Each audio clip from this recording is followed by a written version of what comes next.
نبی کریم صلی اللہ علیہ وسلم کی سیرت مبارکہ، آپ صلی اللہ علیہ وسلم کی حیات طیبہ مسلمانوں کے لیے نمونہ عمل ہے اور مشعل راہ ہے۔ اللہ کے نبی صلی اللہ علیہ وسلم کی آمد کے حوالے سے ربیع الاول میں مجالس منعقد ہوتی ہیں، آپ کی سیرت کے تذکرے ہوتے ہیں، آپ صلی اللہ علیہ وسلم کی حالات زندگی، آپ کی سیرت طیبہ، آپ صلی اللہ علیہ وسلم نے مسلمانوں کے ساتھ کیسے زندگی بسر کی، آپ صلی اللہ علیہ وسلم نے غیر مسلموں کے ساتھ کیسے زندگی بسر کی، آپ کے جانوروں کے ساتھ کیا سلوک تھا، آپ صلی اللہ علیہ وسلم لوگوں کے ساتھ عفو درگزر کیسے فرماتے تھے، کیسے سخاوت فرماتے تھے، یہ سب ساری چیزیں ہمارے سامنے اس مہینے میں آتی ہیں۔ اللہ کے نبی صلی اللہ علیہ وسلم کے حوالے سے دو باتیں آپ کی خدمت میں عرض کرنی ہیں۔ پہلی بات تو یہ ہے کہ اللہ کے نبی صلی اللہ علیہ وسلم کے مسلمانوں پہ بہت سارے حقوق ہیں، ان میں سے میں 4-5 کا آپ کے سامنے تذکرہ کرتا ہوں۔ پہلا حق علماء نے لکھا ہے کہ اللہ کے نبی صلی اللہ علیہ وسلم کا سب سے پہلا حق ہے آپ پر ایمان لانا۔ آپ صلی اللہ علیہ وسلم پہ الحمدللہ ہم سب ایمان لاتے ہیں، ہم سارے مسلمانوں کا ایمان ہے، اور ہمارا یہ عقیدہ ہے کہ اگر اللہ کے نبی صلی اللہ علیہ وسلم پر ایمان نہیں لایا کوئی شخص تو اللہ تعالیٰ کے اس کی نجات نہیں ہے۔ قرآن کریم اللہ سبحانہ و تعالیٰ فرماتے ہیں وَمَن يَبْتَغِ غَيْرَ الْإِسْلَامِ دِينًا فَلَن يُقْبَلَ مِنْهُ، اسلام کے علاوہ کسی اور نظام حیات، کسی اور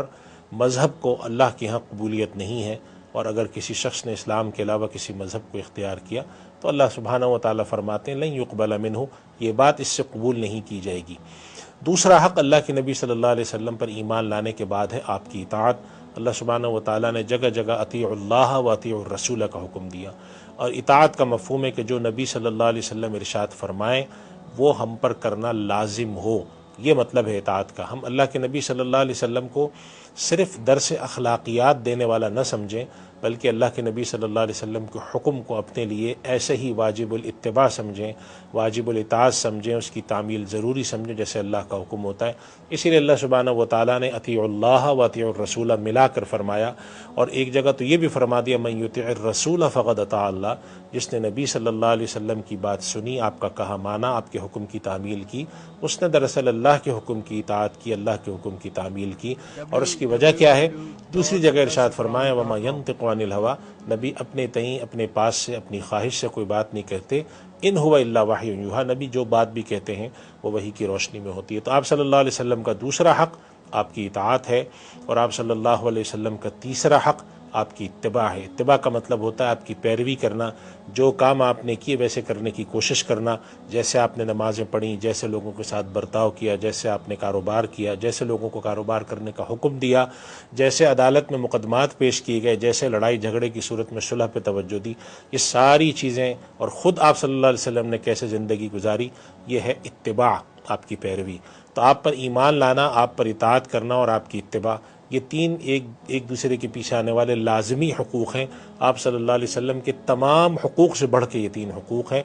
اور اللہ سبحانہ و تعالیٰ نے تو قرآن کریم میں آپ صلی اللہ علیہ وسلم کو حکم دیا کہ آپ اس بات کا اعلان کر دیجئے انسانوں میں اور مسلمانوں میں کہ اگر تم اللہ سے محبت کرنا چاہتے ہو تو میری اتباع کرو۔ یعنی ہم یہ دیکھنا چاہیں کہ کسی شخص کا اللہ سے محبت کا دعویٰ ہے یا کوئی اللہ سے محبت کرنا چاہتا ہے، ان کنتم تحبون اللہ فاتبعونی، تو اللہ کے نبی صلی اللہ علیہ وسلم فرماتے ہیں کہ اتباع میری کرو۔ اللہ کے نبی کو حکم ہوا کہ آپ اعلان کر دیجئے اللہ سے محبت کے دعوے، اللہ سے محبت کی خواہش اور اللہ تک پہنچنے کے تمام راستے اس بات میں پوشیدہ ہیں کہ اللہ کے نبی صلی اللہ علیہ وسلم کی اتباع کی جائے، آپ کی پیروی کی جائے، جیسے آپ نے زندگی بسر کی ویسے زندگی بسر کرنے کی کوشش کی جائے۔ یہ اللہ کے نبی صلی اللہ علیہ وسلم کا تیسرا اور بڑا حق ہے۔ چوتھا حق اللہ کے نبی صلی اللہ علیہ وسلم کا، اللہ کے نبی صلی اللہ علیہ وسلم سے محبت ہے۔ آپ صلی اللہ علیہ وسلم کا ارشاد ہے کہ تم میں سے کوئی شخص اس وقت تک کامل مومن نہیں ہو سکتا جب تک میں اس کی نظر میں اس کے ماں باپ سے، تمام لوگوں سے زیادہ محبوب نہ ہو جاؤں۔ یہ اللہ کے نبی صلی اللہ علیہ وسلم کا چوتھا بڑا حق ہے۔ اور جو پانچواں حق جو میں آج بیان کرنا چاہتا ہوں، حقوق آپ کے بہت ہیں، لیکن پانچواں حق آپ صلی اللہ علیہ وسلم کا ہے آپ کی نصرت، آپ کی مدد۔ آپ صلی اللہ علیہ وسلم کی زندگی میں آپ کی مدد ہے، آپ کے ساتھ ہونا، آپ کے ساتھ جا کر جنگوں میں شرکت کرنا، آپ کی حمایت میں کھڑا ہونا، اور آپ صلی اللہ علیہ وسلم کی حیات کے بعد آپ صلی اللہ علیہ وسلم کی نصرت یہ ہے کہ آپ صلی اللہ علیہ وسلم کی توہین کے مقابلے میں کھڑا ہوا جائے، آپ صلی اللہ علیہ وسلم کی ذات گرامی پر آنے والے ہر حملے کو روکا جائے، چاہے وہ مدعیان نبوت کی طرف سے آتا ہو یا چاہے وہ توہین کرنے والوں کی طرف سے آتا ہو۔ تو کم سے کم ربیع الاول کے اندر ہم یہ اہتمام کریں کہ ان 5 حقوق پر توجہ دیں، اللہ کے رسول پر ایمان جو کہ الحمدللہ ہم کو حاصل ہے۔ اب بعد کے جو 4 حقوق ہیں وہ ہمارے لیے اہمیت رکھتے ہیں کہ آپ صلی اللہ علیہ وسلم کی اطاعت، آپ کی اتباع، آپ سے محبت اور آپ کی نصرت۔ اللہ تعالی ہمیں عمل کرنے کی توفیق عطا فرمائے۔ وآخر دعوانا الحمدللہ رب العالمین۔